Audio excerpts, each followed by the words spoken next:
Thank you for listening to Depictions Media Radio.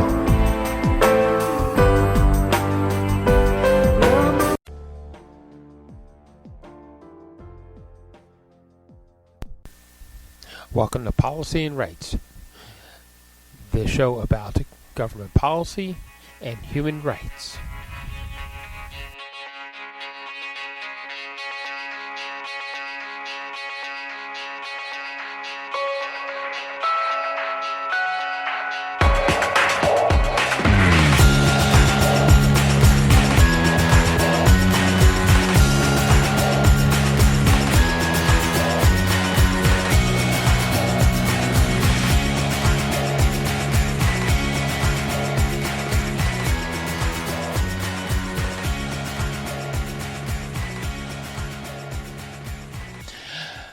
Welcome back to Policy and Rights here on Depictions Media Radio. I'm your host, Michael Clogs.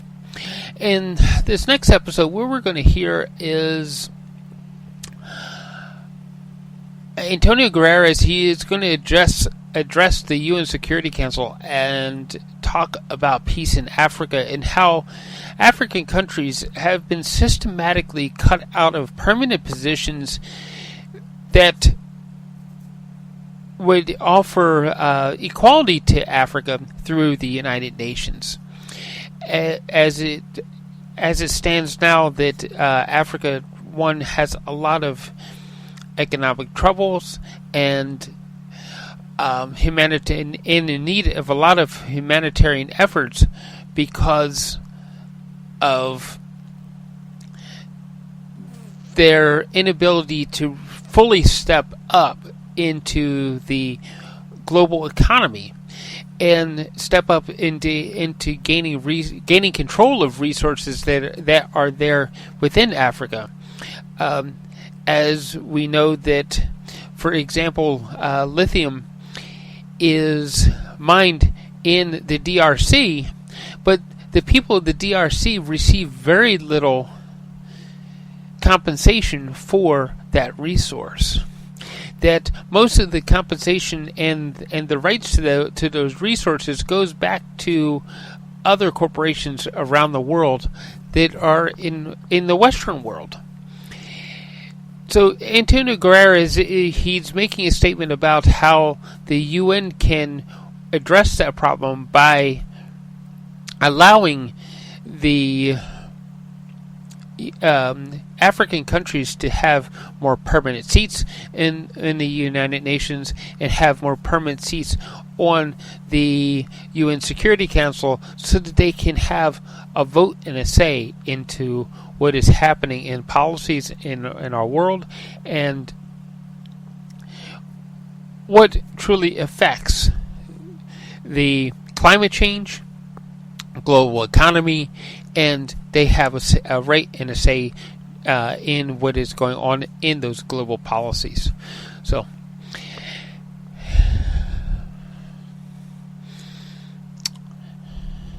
and let's move on to some other updates. Putin, what to make of Putin's military purge, and at the top of the list of officials detained on corruption charges just got longer.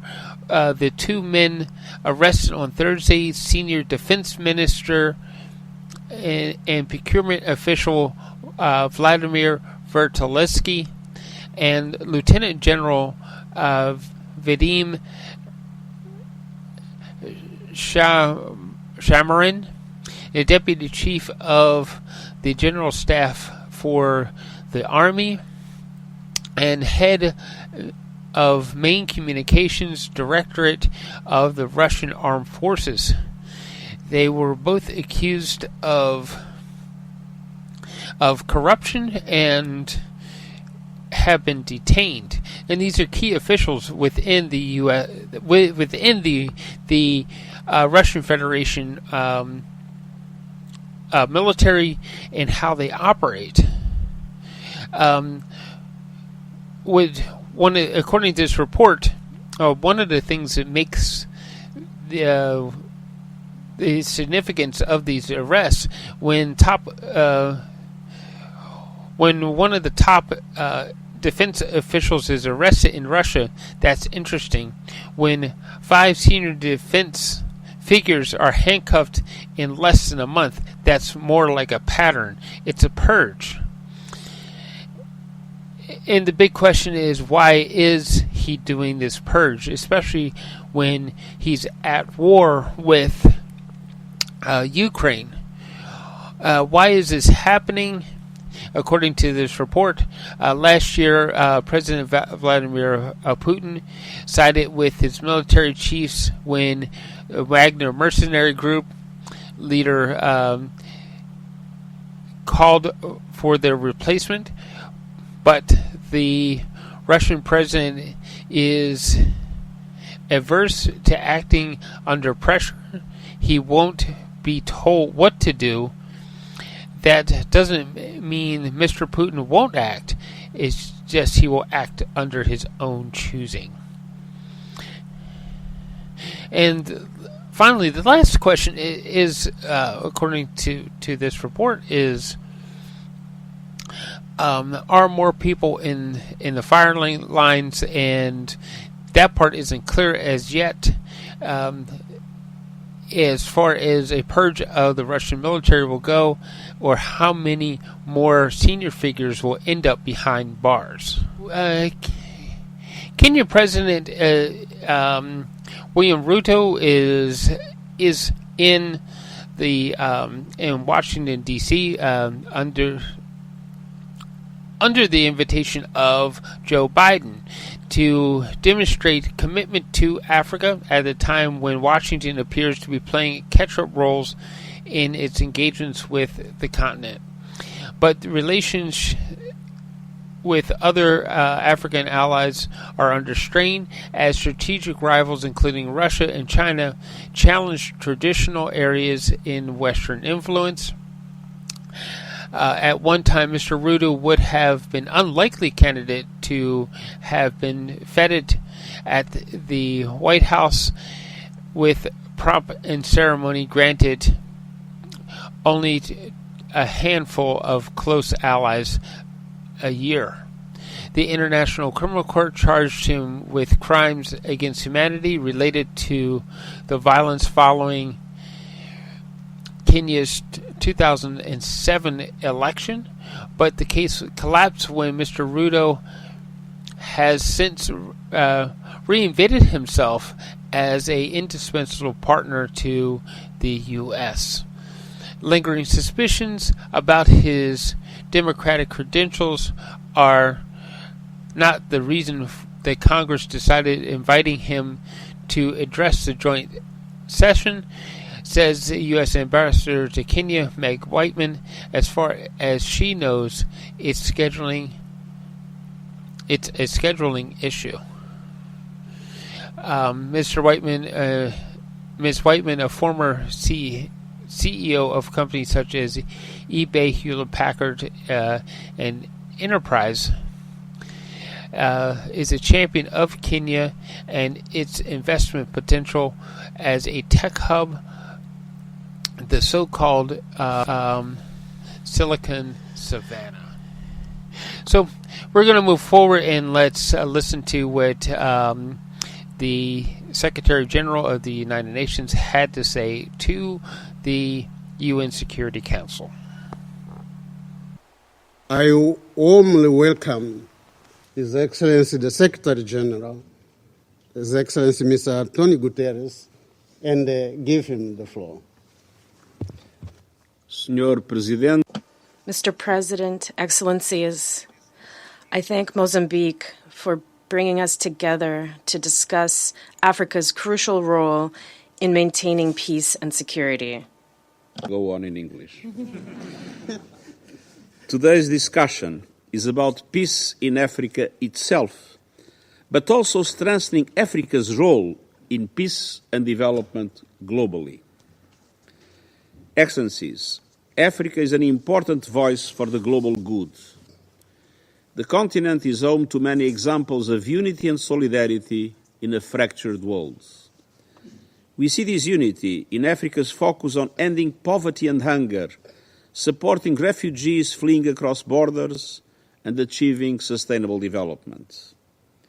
And we see it in the continent's efforts to work together to build a modern, diverse, innovative and powerful continental economy to benefit all Africans. From the African Union's Agenda 2063 and the African Continental Free Trade Area, to African countries leading the way on renewable energy systems like solar and wind, a continent with the potential to become a renewable energy superpower. To Africa's bold calls for reforming the global financial architecture so it better serves and represents the countries who need it most. Mr. President, all of these efforts require peace in Africa and beyond. Too many Africans are caught up in the hell of conflicts or living with the relentless danger of terrorism and violent extremism in their communities. From the countries of the Sahel, rocked by unconstitutional changes of government, uncertain political transitions, and the growing terrorist threat, to the spread of terrorism and violent extremism in the Lake Chad Basin, Somalia, and elsewhere, to the continued violence in the Democratic Republic of the Congo and the Horn of Africa, and to the deepening humanitarian nightmare in Sudan, now entering its second year, with increased hostilities in Al Fasher opening an alarming new chapter in this conflict. My personal envoy, Mr. Ramtan Lamamra, is working tirelessly on mediation efforts with all parties. We need a concerted global push for a ceasefire, followed by a comprehensive peace process to end the bloodshed. The death, hunger, disease, and displacement fueled by these conflicts are playing out against a bleak backdrop. Many African countries are still suffering the impact of the pandemic, including higher rates of debt, limiting their capacity to fight poverty and hunger. Meanwhile, climate impacts are escalating, including droughts and ferocious flooding, as we saw recently in East Africa. Rising geopolitical tensions are also having an impact on the continent.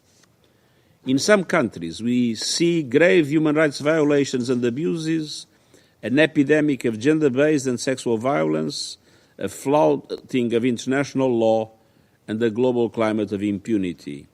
The human cost of these conflicts is breathtaking, and the cost to development is incalculable. Mr. President, now is the time to unleash Africa's peace power. We need to strengthen Africa's peace leadership on the continent itself and on the global stage. First, we need peace in Africa itself. Our partnership with Africa is based on the clear perception that we must work with the African Union based on the principle of African-led solutions for African problems. The United Nations fully supports Africa's pursuit of peace through the African Union's flagship Silencing the Guns initiative. We stand shoulder to shoulder with our African partners to help ensure security, stability, and respect for human rights and rule of law across the continent, in line with the new vision for the rule of law. We are working closely with the African Union to strengthen the foundations of stable, peaceful societies, including democratic processes and institutions that people can trust. And we are working closely with the African Union, ECOWAS, and others to end the scourge of terrorism, including support for prevention, legal assistance, investigations, prosecutions, reintegration, rehabilitation, and human rights protection. We finally support the establishment of the African Humanitarian Agency to help people caught within complex emergencies. And we are supporting key processes to build peace in places where it is in short supply. I am pleased that this Council agreed to our long-standing call to support African Union-led peace support operations, including peace enforcement and counter-terrorism operations, with mandates from the Council and through assessed contributions, covering a large chunk of the expenditure. Resolution 2719 is a critical milestone. Our two organizations will be developing a joint roadmap to take forward this important breakthrough. Partnerships like these are central to the new agenda for peace. The agenda connects the dots between investing in development, building strong governance structures and justice systems that people can trust, and creating sustainable peace. The African Union and the United Nations will continue working together to defuse conflicts before they escalate, manage them effectively when they occur, and build sustainable peace when they are resolved. Monsieur le Président. Mr. President, second, we need to embed African participation and leadership across the global peace and security architecture. Following the Second World War, the mechanisms of global governance, including this council, were designed by the most powerful countries of the time. Many African countries were still in the process of throwing off the shackles of colonialism. Since then, the world has changed, but global institutions have not. Today, African countries continue to be denied a permanent seat at the negotiating table, including at this very council. The impact of these structural inequalities are plain to see. African states suffer disproportionately from the effects of conflicts, an unjust global financial system, and the climate crisis. At the same time, African countries are stepping up and contributing to peaceful solutions beyond the continent.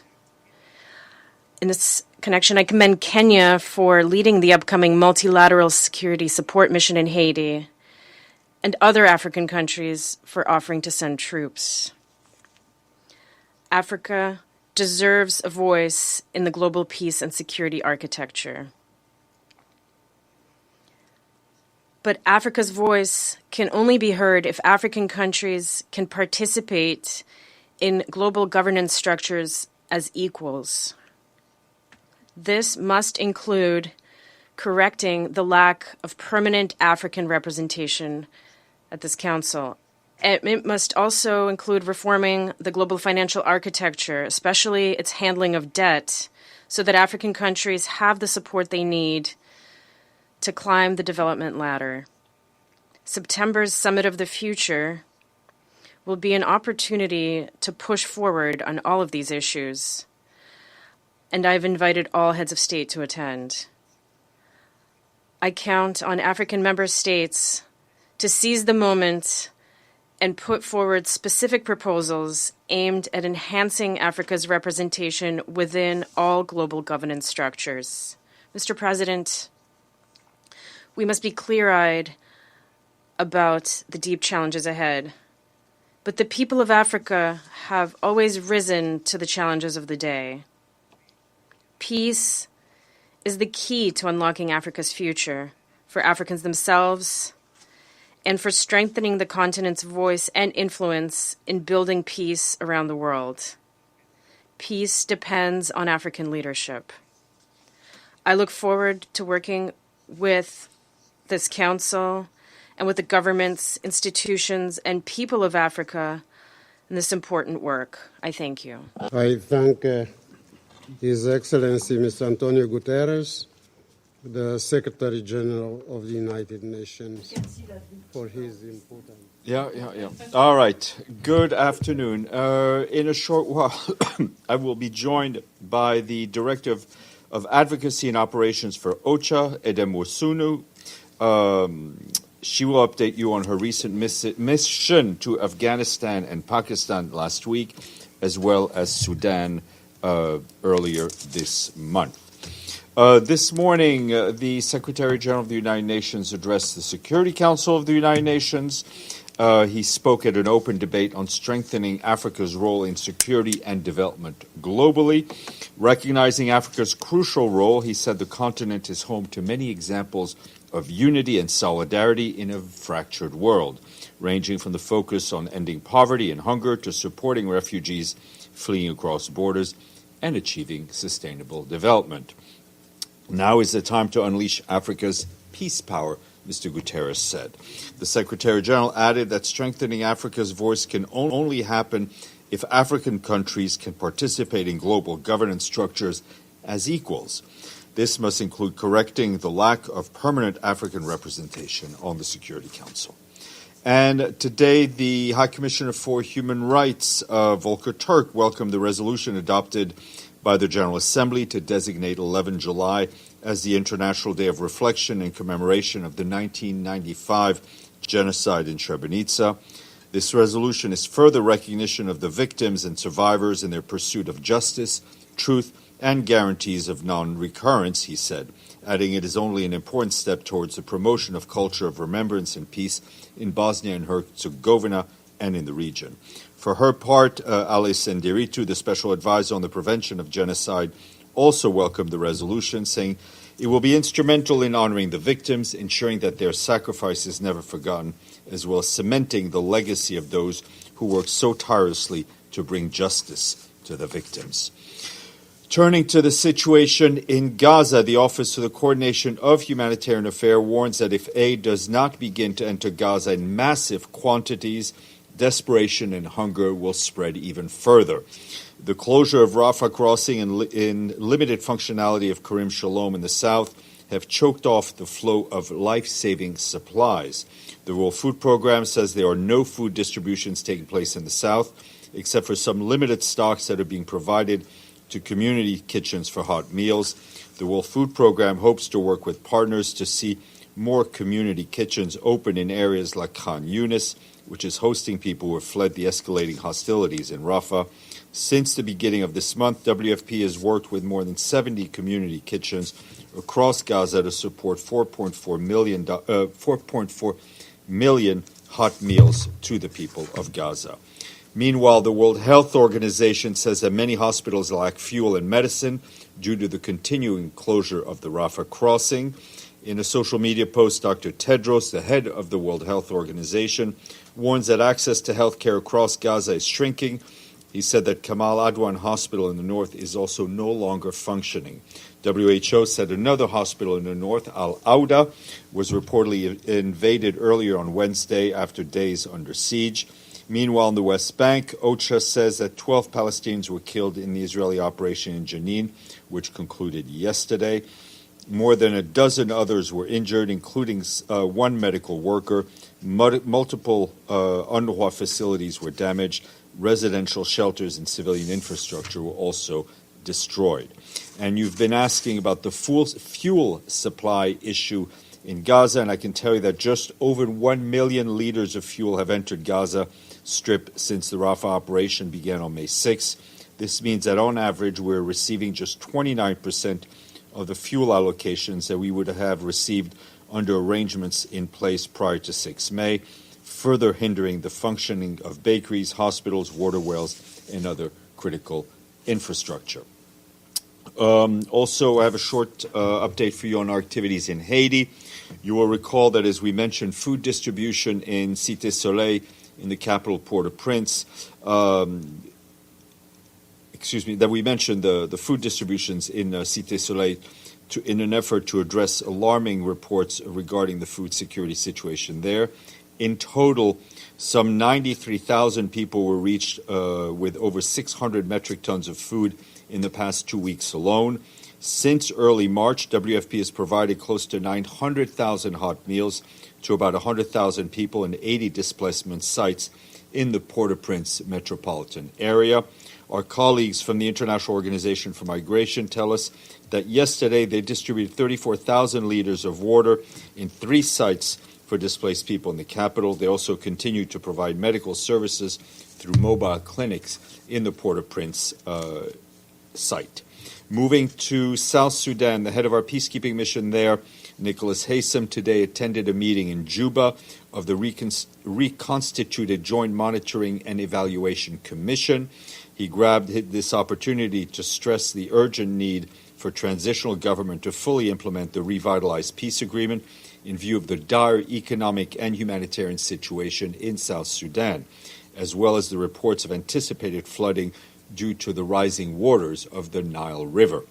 Mr. Haysom also emphasized the need to meet minimum political and technical preconditions required for a free, fair, and credible electoral process, given the marginal progress we've seen in recent months. He, of course, reiterated our full support for efforts to build the foundations of democracy, peace, and stability through the peace agreement. And in nearby Democratic Republic of the Congo, peacekeeping colleagues there report they're conducting day and night joint patrols with the Congolese armed forces in several areas in the province of North Kivu. This is done to ensure the protection of civilians and prevent the free movement of armed groups, particularly the Allied Democratic Forces. Together with the M23 armed group, the ADF accounts for most of the security incidents in the province of North Kivu. The patrols are done in response to alerts received from communities and reports of armed groups or of planned attacks by these groups.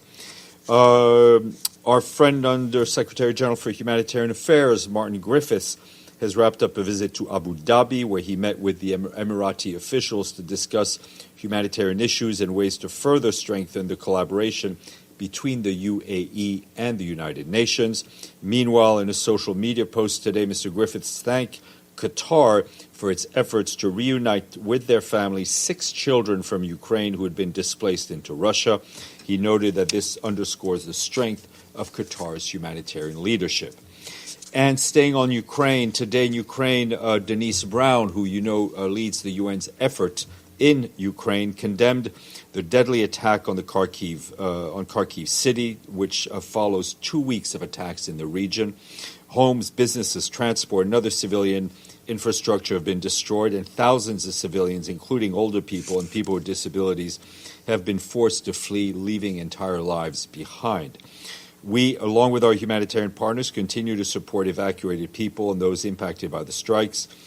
The humanitarian response also continues across Ukraine as of the end of April, nearly 500 partners provided assistance to 4.4 million people in Ukraine as part of the 2024 Humanitarian Needs and Response Plan. Senior personnel appointment for you, Mari Yamashita, our good friend Mari Yamashita of Japan, has been appointed by the Secretary General as Deputy Head of Mission of the UN mission to support the Hudaydah Agreement. Ms. Yamashita succeeds Vivian van der Peer of the Netherlands, who was appointed as Deputy Special Representative for Protection and Operations at the peacekeeping mission in the DRC. Ms. Yamashita brings to the position a broad range of experience with the UN based on a career spanning over 30 years of working on preventive diplomacy, peace building, external relations, both at UN headquarters and globally. Since 2020, she's been the representative of the Secretary General and head of the UN office in Belgrade. We congratulate her. Much more on the interweb. 2 days to mark today. Today is, for Buddhists across the globe, they celebrate Vesak Day. Thank you for agreeing with me, which marks the birth, enlightenment, and the passing of the Buddha. In his message, the Secretary General recalled his visit last year to Buddha's birthplace in Lumbini in Nepal. He said that this inspiring visit reaffirmed that his conviction that Buddha's timeless teaching of peace are the pathway to a better world for all. Also today is the International Day to End Obstetric Fistula. This childbirth injury resulting from prolonged and obstructed labor is not just a medical issue, but a reflection of a systematic inequalities ingrained within societies, and this year's theme is Breaking the Cycle, Preventing Fistula Worldwide. Mr. Schwinghammer. Thank you so much, Steph. I have a couple of questions, and I may start with the military drill that China holds around Taiwan right now. Is there any comment from your side? Yes. In the meantime, and then we'll get to the other question in the meantime is that I watched the GA, as I think you did as well, and we heard some pretty direct statements towards Germany. Ambassador Nebenzia said, "We are convinced that Germany has no moral authority to even mention the term of genocide to describe anything other than their own atrocious crimes." I don't ask you to comment on Ambassador Nebenzia now, but about the underlying notion. Does Germany have the moral authority to talk about any other genocide than the Holocaust? Look, I'm not going to provide color commentary to what is said by various permanent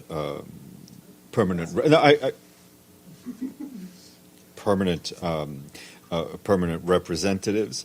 I think all member states have a duty and obligations to uphold the moral dignity that is ingrained in the UN Charter.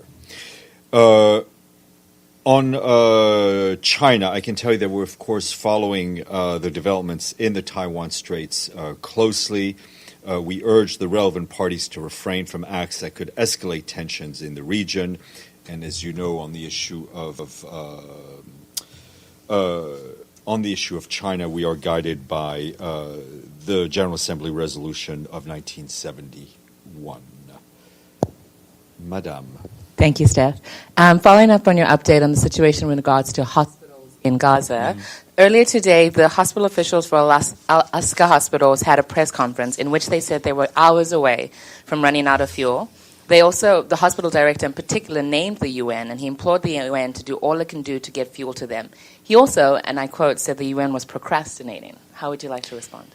Look, it's hard to imagine the kind of pressures that health officials, hospital directors in Gaza, and the level of frustration and anger at the situation. So I'm not going to comment on his characterization. I can only tell you that we are doing everything possible to get fuel to hospitals and bakeries and so on. But there is not enough fuel coming in, so everyone is is having, including ourselves, having to stretch out whatever fuel reserves they are. Can you give us just any idea? He said a few hours till that particular hospital runs out. Is that the same situation for everyone? Do you have like a...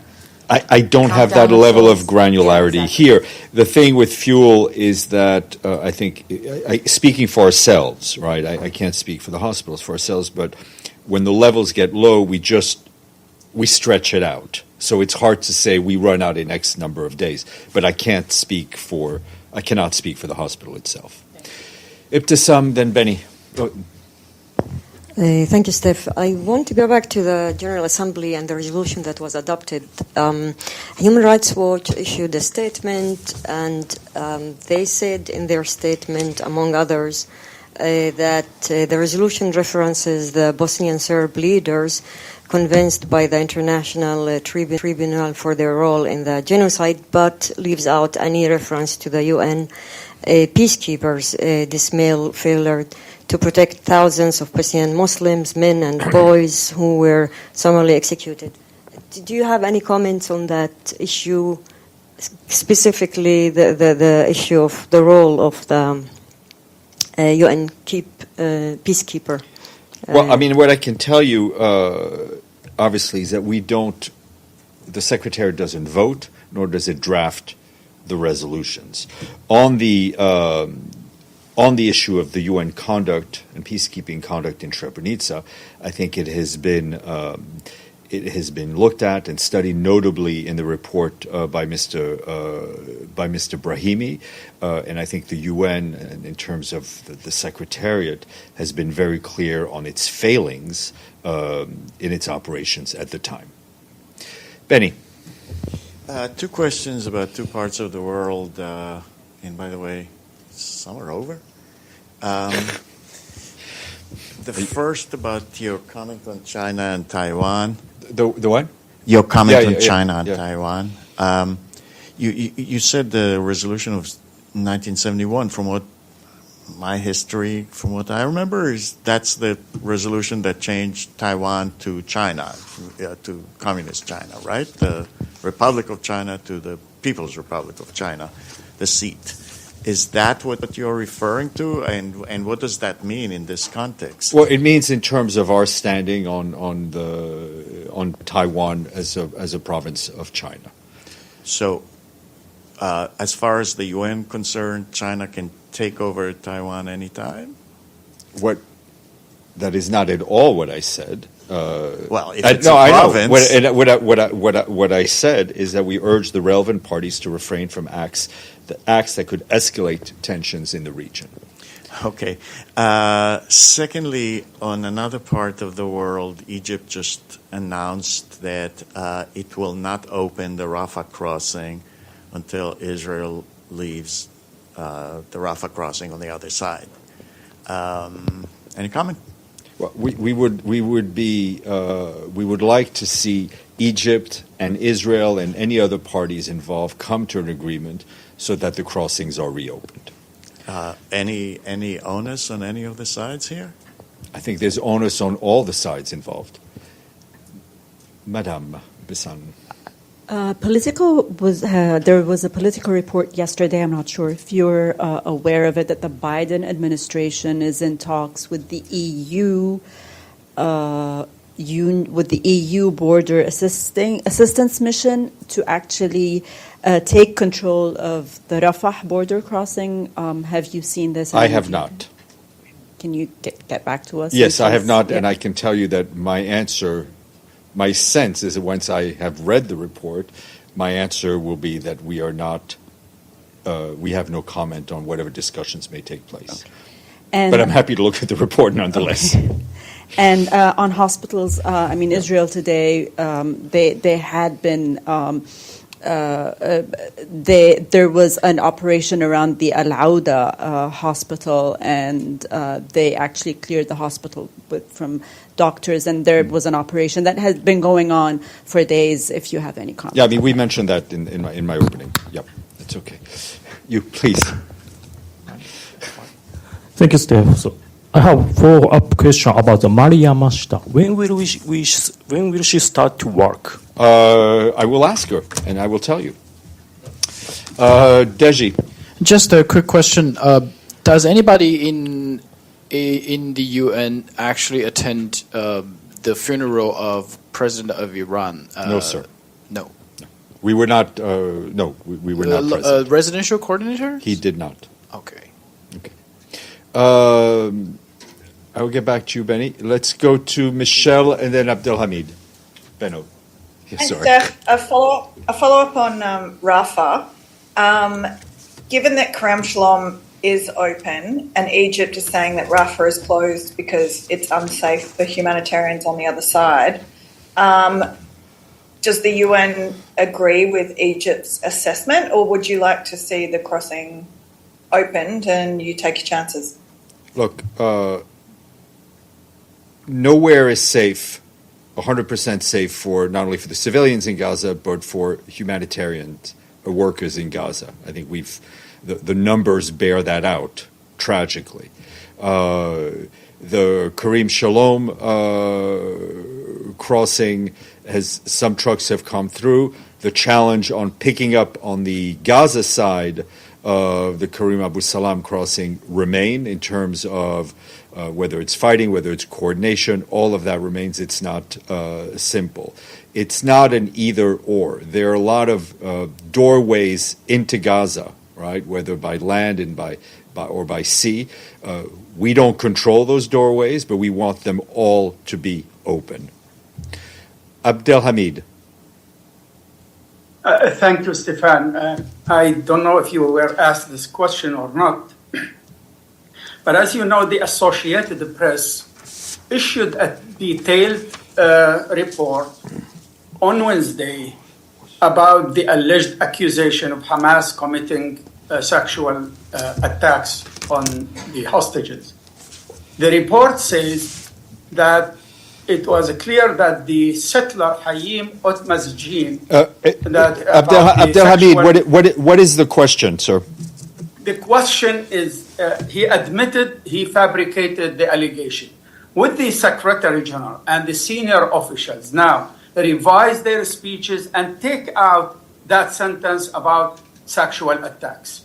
No, I don't think we will revise what has been said. What is needed is, and I think Pramila Patten was very clear in her recommendation, is a full and open investigation into what happened. It is clear that horrific things happened on 7th of October, but there needs to be clear investigations, and I think she made recommendations to that effect. Have you seen the report by Associated Press? I have seen the report by the Associated Press. Have the SG made available to the Secretary General this report? The Secretary General is well aware of what is in the news. So we are delighted to be joined by the Director of Advocacy and Operations for OCHA, Edem Sornu, who has been traveling around Afghanistan, Pakistan, and Sudan, and is here to brief you. Please, Edem, welcome. Thanks a lot, Stefan. Good afternoon. I think I'll start on Afghanistan. I traveled to Afghanistan 11th to 15th of May. My first visit to Afghanistan, I went to Kabul and to Herat province. And I have a few messages, I think a few key issues, that observations that I saw firsthand. Firstly, the humanitarian situation in Afghanistan is fragile. 23 million people are in need of humanitarian assistance this year. This is 5 times the number in 2019. Of course, you know this, and it's not new. Across all crises, majority of people in need are women and girls, children. In Afghanistan, women and girls represent more than 1.4 million girls who are directly affected by the ban on female schooling after grade 6. This is a huge concern, to say the least. The effects of course, the global climate crisis was also seen firsthand. It's caused widespread water scarcity, generating new food, health, and nutrition needs. Over 50 million people in Afghanistan face high levels of food insecurity. You recall the Secretary General issued a statement on the Baghlan province floods, which was also happening while I was in Afghanistan. Restrictions on Afghan female workers have added a layer of complexity to the humanitarian operation. You've heard this before. I saw this firsthand. While delivering humanitarian assistance, our courageous Afghan female colleagues face many challenges and assume personal risks every day to and from work. I salute their bravery. I salute their commitment to supporting females across the country and males in need. Humanitarian partners continue to negotiate, of course, with the de facto authorities to provide principled humanitarian assistance. In my conversations with the Minister, de facto authority, Minister of Foreign Affairs, Mutaki, I raised this issue in Kabul. I raised this issue with the Minister of Economy from the de facto authorities. I raised this issue with the Deputy Governor in Herat. And I raised this issue with the Director of DRR in Herat as well. It was a constant part of my messaging. Afghan women need to work, and it is essential. They are a fabric of the society, and they need to be able to go back to work. I saw, and for confidentiality purposes, maybe not mention her name, but at a medical center in Herat, I engaged with a female psychosocial aid worker who basically called me in and said, I need to talk to you. The psychosocial impact all of this is having on our people is a lot, and we need support in this area. Female healthcare providers are essential to communities. The Afghan people are needing 3 things from us as an international humanitarian community and also the national humanitarian community. Number 1, they are asking that humanitarian assistance continues. As I said before, 23 million people in need of humanitarian assistance, and our humanitarian appeal, which is asking for $3.6 billion, is woefully underfunded at some 16%. We've only received $468 million of what we're asking for. We need more support in terms of financial aid to be able to help people in need. The second that I got, the message was loud and clear from Afghans that I interacted with in Herat, in Kabul, very clear, sustainable solutions. I met a mother in a focus group discussion in Herat who said, I'm illiterate, but I want my children to go to school.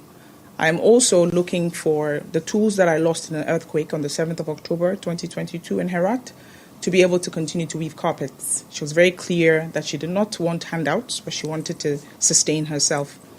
Agricultural livelihoods came up as well. Third, we must listen. They want us to listen to their voices directly. The international community must stay engaged in the issues on Afghanistan. This is not a hopeless crisis. At least I was encouraged to see that people of Afghanistan continue to fight and push for what they believe in. The world cannot abandon the people of Afghanistan at this point. I also wanted to share a story when we talk about sustainable solutions. In Herat, in Merabad province, I met Merabat village, in Injil district. I met the community leaders who had a solar panel that was destroyed in the earthquake. And that solar panel was able to produce, pump the well and help the whole village. The solar panel is destroyed. We cannot fund infrastructure in Afghanistan because of the conditionality of aid, and that is affecting the everyday lives of the people of Afghanistan. Stefan, maybe I'll move over very quickly to Pakistan as well. I was in Pakistan 16 to 18 May. where I saw firsthand the impact of the climate crisis on in Peshawar, in Chasada district. People told me the rains came early, and I saw firsthand the impact of flooding on children, their inability to wade through the flooded waters and go to school. I saw the impact of flooding on families who were agricultural families who had lost crops. This has significant impact on the economy, obviously. The government of Pakistan, I was also in the emergency center in Islamabad, where they are trying their best to ensure that predictability is key, where they can prevent massive loss of life from the early warning systems, and they asked us to support them. But again, if you see the impact of the climate crisis on communities, it's very clear that something ought to be done. My last travel, and I think Clementine Salami was here last week, and she briefed on Sudan, and I've also briefed, I think, many council briefings on the need to really maintain and sustain attention to Sudan. The people of Sudan are trapped. The people of Sudan are suffering, and I think it's worth reminding us of a few stark numbers. 18 million people face food insecurity, acute hunger, IPC phase 3 and 4. 5 million of them are a step away from starvation. 5 million people. The number, unfathomable. Behind every number is a face, is a person, is a name, is a child, is a father and mother. Let's not forget that. The risk of famine is clear in Darfur, in Kordofan, in Khartoum. 9 million people have been forced to flee to other parts of Sudan or neighboring countries. Human rights violations are rampant. I just wanted to take advantage and remind all of us that the Sudan war rages and it's a huge concern. The Emergency Director Group sounded the alarm and reiterated the points that Clementine and others have been raising for months now. And I keep saying that if you watch the news, you will not even know that there's a crisis and there's a raging war in Sudan. I witnessed insecurity. I witnessed systematic obstructions. I witnessed, of course, firsthand funding gaps that are causing us not to be able to assist. Cross-border, cross-line, important in terms of access and safe deliveries. More than anything, people I met said, we need to stop. The war needs to stop. They need to go back to their lives. This is the 5-alarm fire of the worst kind. We need all hands on deck. We need to support people. Maybe one story that got to me in Port Sudan. Juhayana, who fled to Port Sudan from Khartoum just a few weeks ago, a woman who looks severely malnourished. And she said she's not sick. She said she just can't eat. She's traumatized from months of war in Khartoum. And I met 15-year-old Wauda, a Congolese refugee in Sudan. She was in school in Khartoum dreaming to become a doctor. Today, in tears, she said, where's my future? Where's my future gone? I just want to go back home. The last wonderful woman I met, a 19-year-old student called Farawila. She says, call me Strawberry. That's my name in Arabic. She was forced to flee from the affluent parts of Omdurman in Khartoum, somebody who was once thriving, and she stayed. She said, when the war started, I took my books, and that's all I have. She's now staying with her family on the floor in a tent in Port Sudan, dreaming to finish her education. So I'll stop here and take some questions. Thank you. Thank you very much. Before we get to you, and if any of you are online, please raise your hand electronically so I can see it. Anade. Hi, thank you so much for this briefing, Ms. Rasorna. My name is Anadi Satima, as you know, from Al Jazeera English. I'd like to start with Sudan, if you don't mind. While you were in Sudan, did you participate in any cross-line negotiations? And if you did, can you tell us who is representing the RSF and the SAF when it comes to these cross-line negotiations? Because they seem key. And then my third question, I don't mean to put pressure on you, is there any foreseeable breakthrough when it comes to cross-line negotiations? Do you think you might be able to get progress in the next month, in the next 3 months? Obviously, the situation is dire, particularly in the Darfur region, and the need is urgent. Please. Should I take them? Okay. Thank you. Thanks a lot, Jazeera English. We met with this Sarho in Nairobi, the so-called civilian arm the RSF. They've issued statements, they're online, saying that they are here to support people in Sudan. We met, of course, with the government of Sudan in Port Sudan, the HAC commissioner, as well as the entire cabinet, as it were, led by General Jabba, who's, I believe, is number 4 in the Sudan army. We met with all of them, discussing at length the need to assist people. The success or not of our negotiations, I hope, will be successful. But what I can tell you is every day we delay in the ability to get across to people, that is when we will lose lives. I think that's very, very clear. Cross-line is essential. We have not had much success in 2024. We were able to support, I think, 177 metric tons, 1,000 metric tons of assistance between June and December 2023. By the time when we were in Port Sudan, I think the number was under 900 metric tons. So you can imagine. We need, I think, let me take the opportunity also to remind us that the rainy season starts on the 1st of July. It's weeks away. And I believe Clementine said it, and I'll push for this as well. We need to be able to ensure that farmers are able to plant their crops to stave off famine. And this we call on all parties to conflict to ensure that they allow us they open up humanitarian access cross-line and cross-border, something that we've asked for. The last thing I'll say is, civilians continue to cross from Darfur across the country. Civilians continue to move out through the Chadian border, through the South Sudan border. More and more civilians are even been crossing into Ethiopia and to Eritrea because of the desperation in Sudan. We are calling on all parties to conflict to ease restrictions and allow humanitarians and civilians to cross and farmers to farm their lands. This is a critical piece for us. Thank you. Do you have any impression that there will be enough of a breakthrough for the farmers to be able to plant their seeds and the harvest cycle to be returned to any sort of normal? Do you get the impression that you'll make it in time? We will have to continue to push at all levels and press all levers. All member states who have influence on all the parties, both parties and other parties, should be able should push the best they can. Because if we lose the farming season, we will lose a lot of lives. And this is a man-made potential famine, unlike other famines that were as a result of failed rain. Thank you. Thank you. Louis? Your microphone, please.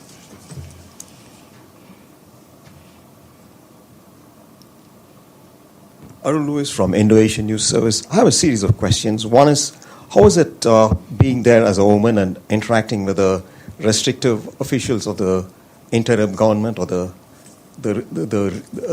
authorities on the field? Secondly, is there any international aid that's coming in outside the framework of the UN? Then you also mentioned about the problems with infrastructure. Do you think there should be a change in the regime in the rules regarding infrastructure? And finally, you have the Doha meeting that's coming up. What do you think can be done to increase the engagement, and in what ways with the interim authorities in Afghanistan? And should they also? Yeah, let's. Yeah. Let Evan please answer some, and then we'll come back. Thank you very much, NOA Youth Service. As a woman, and I have to say that some of our heads of offices and agencies are women. OCHA's head of office, Isabel Musad, is a woman. My whole delegation were women. We were received. We have national staff. We've gone from 4 to 12 national staff in OCHA in Afghanistan. And as I said before, there are restrictions in the ability to move their personal safety. They take personal risks to go to work every day. But I was received by the authorities and I was able to speak very freely. But I think it's not about me, it's about the women in Afghanistan who face everyday restrictions. So I'll put the emphasis back on them. I was just there for 4 days. International aid outside the framework, absolutely. There are I don't want to mention the member states, but there are quite a few member states who are active in Kabul, who are engaging with the de facto authorities. I think their focus is on the people of Afghanistan, focusing on the assistance that needs to be given to the people of Afghanistan, different innovations and methods being used by different member states in support of the people. And I met the diplomatic community, about 6 ambassadors and one charge d'affaires who came from Doha, and the focus was, again, how do we help the people of Afghanistan in this difficult time, rather than making it about their leaders. In terms of the conditionality of aid to the Afghan humanitarian response, and also what we call the Basic Human Needs Document. The Basic Human Needs Document is a resilience type of focus to try and assist people based on what they want, the people of Afghanistan. So my message to the diplomatic community was also, could we please look at these restrictions, and if it's to fix a well, it will be much cheaper to fix a solar panel and a well than to continue water trucking, which is more of a humanitarian humanitarian response, emergency humanitarian response. So the advocacy continues, including from the HCRC in country. Thank you. Thank you. You, Kyoto? Thank you for your briefing. My name is Yu from Kyoto News, Japanese media. I have a follow-up question about Afghan women. Did you get something positive reaction from Taliban about the Afghan women's education or working forever? So could you share with me? Should I? Yes, please. Okay. Thank you. Thanks a lot, Yuri. I heard the same message that the Afghan de facto authorities, the Taliban, have been passing to us. Give us time. We need time. And I said we don't have time because the numbers speak for themselves. So while we're not there to try and push anybody's culture or anybody's push for the politics, I was also very clear that the more we wait, the more millions of children will be affected, and the more it will impact the society. But I also have to say that, without putting anyone at risk per se, there were some in the de facto authority community who were listening to us, and some who were turning a blind eye to some of the activities that we were doing. So even though the edicts, which is what we hope to stop, were clear and restrictive on women, there were some authorities in some provinces who allowed us female humanitarian workers to move freely. So there is hope to continue pushing, and the message, as I said before, at all levels was, you need to lift these restrictions because we need to do our job in the education sector, in the health sector, and across. And I think the voice, I met a women's advisory group, the voice of the Afghan women needs to be heard directly from them. And some of them said, we speak to the Talib every day, we know how to engage with them, we need our voices heard, and we need to continue to do so. So it's a fight that we're all willing to continue to push. Thank you. Thank you very much. Anyone online? Iftikhar Ali, Associate Press of Pakistan, and then go ahead. Go ahead, Iftikhar. Thank you. Can you hear me? Yes, we can.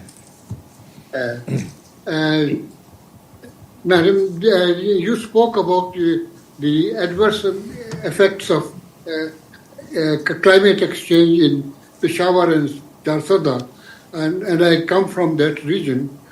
And you said that something should be done about it. What can be done about it to address these challenges? Thank you. Thank you. I think what I saw that was encouraging was the preparedness efforts. I know, for example, the numbers that we were told by the government is when we have early warning systems that are functional. While we may not be able to beat the climate crisis in itself, the early warning system has led to a lot of lives being saved, evacuations of villages, and people who are warned to move before a heavy rain comes. Let's not forget that the rains in Pakistan have, and of course in Afghanistan, have started before the monsoon season, for example, in Pakistan, as you know. So when we're interacting with the communities in Chasada, they said the rains have come earlier. They've been very devastating to us. There's also ways to support the communities with assistance while their crops have been devastated and destroyed. Prevention is and preparedness is key in this regard. Thank you. Thank you. We'll go to Miriam, Abdelhamid, and Stefano, and then we will stop. Miriam, please go ahead.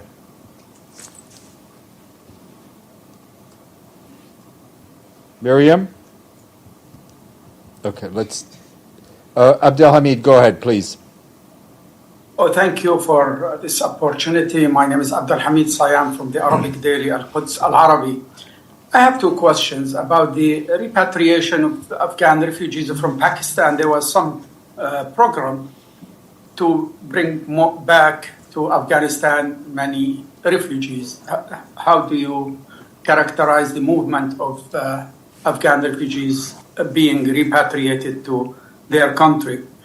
And the second, can you tell us a little bit about the infrastructure in Afghanistan? Is the airport functioning?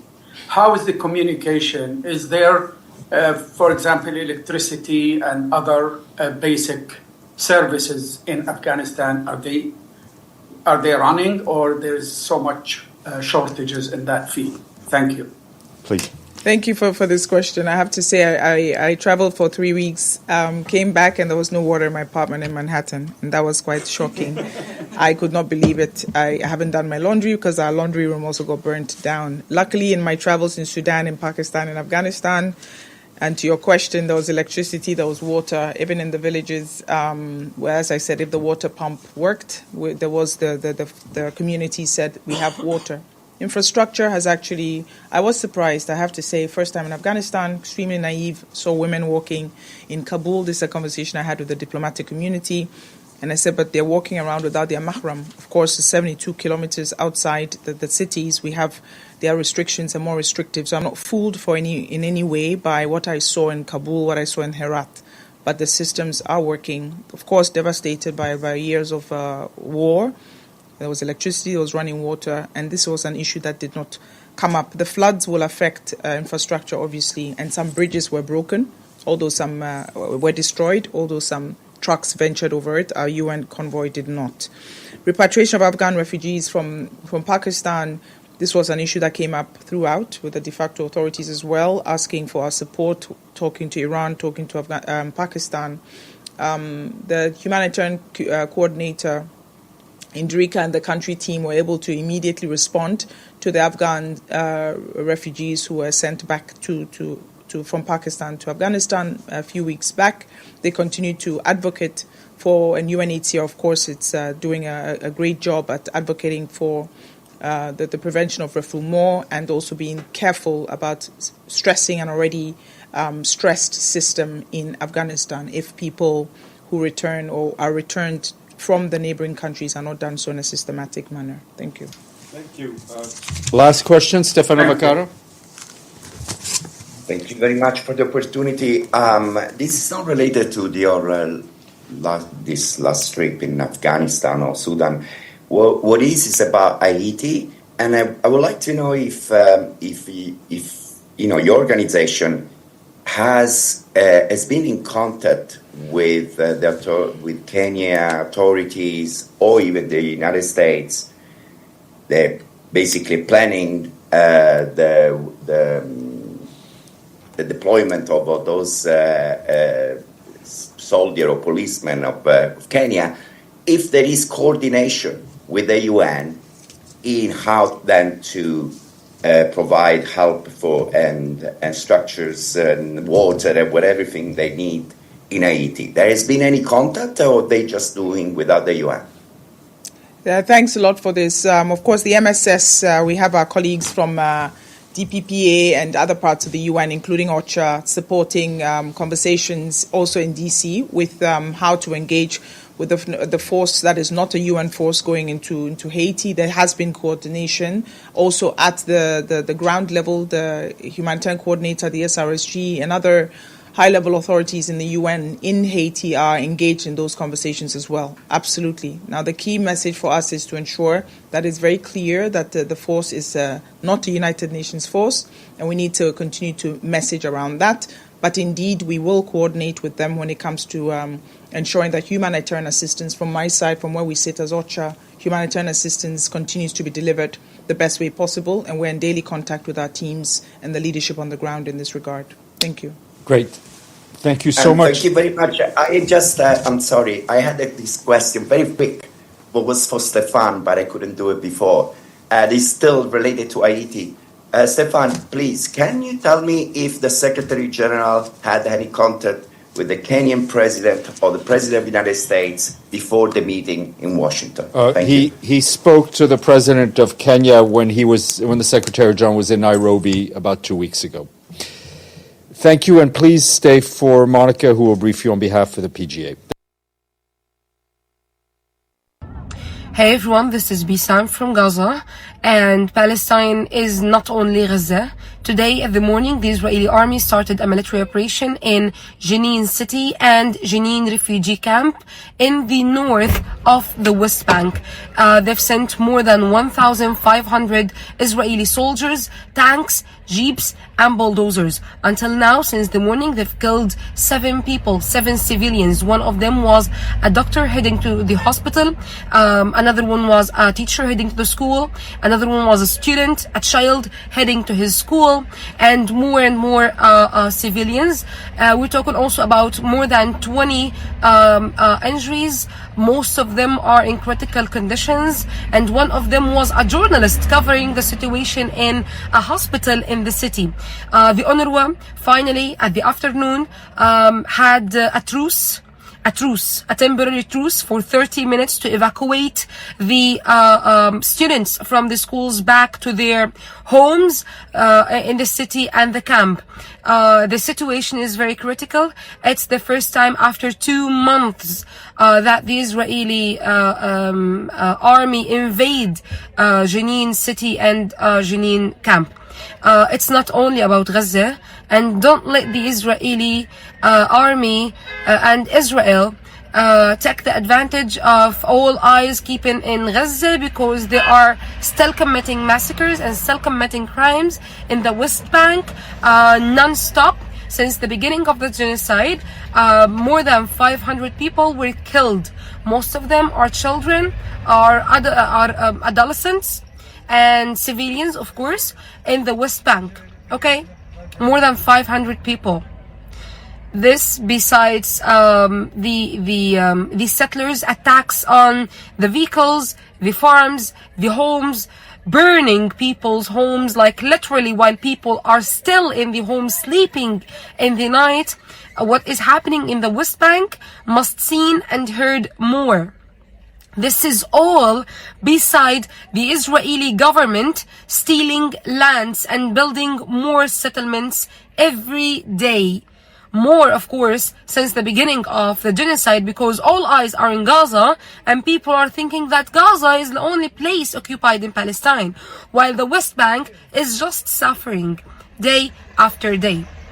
The settlements, you need to know that the settlements in the West Bank are illegal due to the international law, because due to the 1967 borders, the West Bank and Gaza Strip are to the Palestinian Authority.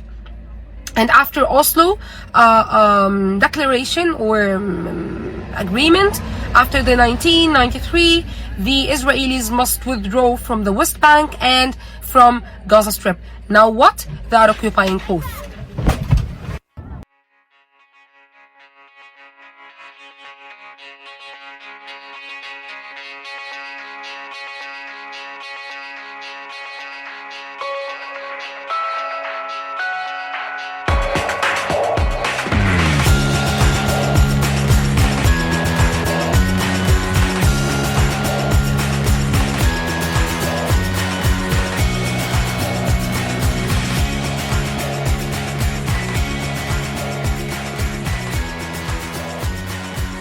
This show has been produced by Depictions Media.